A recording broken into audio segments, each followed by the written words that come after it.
Hi there, welcome to my course. In this lecture, you will learn about XSS exploited. CXXS offenders.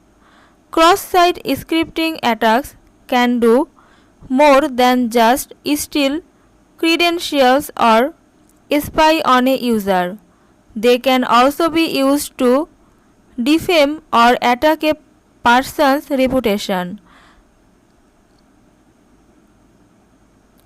Under normal conditions, a concerned citizen would enter in a known name or a location to see if there are any potential sexual predators living and or working in the area. If available, the website provides the address of the convicted offender as well as the location on a map and some details of the crime.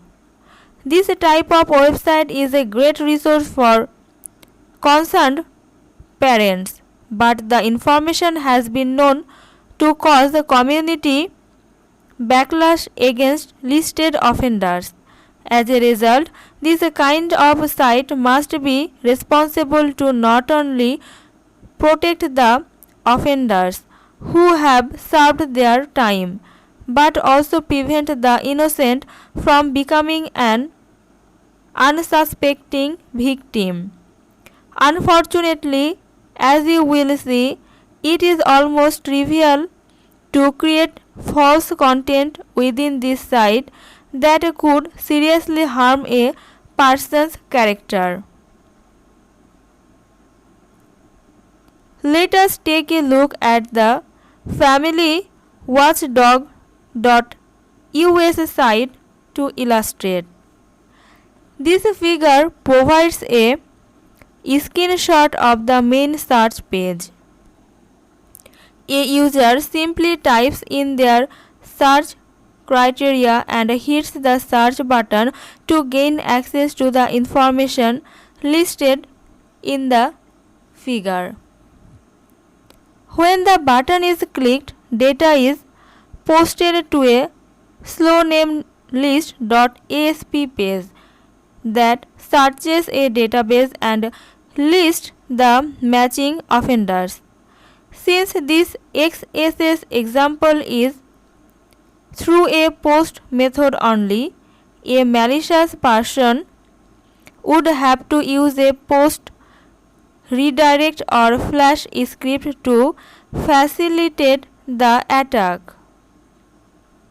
This information is undoubtedly valuable. However, is it to be trusted? Unfortunately, the answer is no. The reason is that the slownamelist.asp page is vulnerable to a XSS vulnerability that gives a malicious person all they need to create a spoofed entry. In our example, we injected the following code into the txt last name variable that is passed to the application service provider file. This is the code. This takes advantage of the fact that the results section is wrapped with a content hole div tag. Ironically, this tag becomes a content hole through which an attacker can inject seemingly valid content onto the target's web page. This figure portrays the results.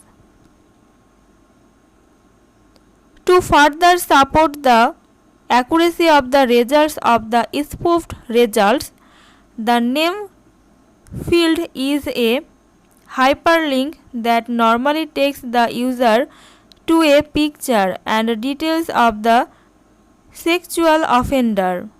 However, due to the way the site is designed, the attacker can abuse one of the two functions contained within the JavaScript of the page. Under normal conditions, a click on the link will call a JavaScript is to edit clicked function which builds a valid URL with the following code. This is the code. This code basically creates a valid URL with the correct variables and then calls another function which opens a new browser window containing the specified web page.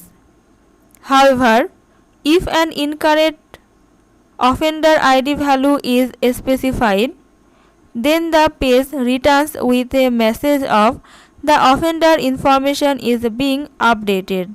Please try again later.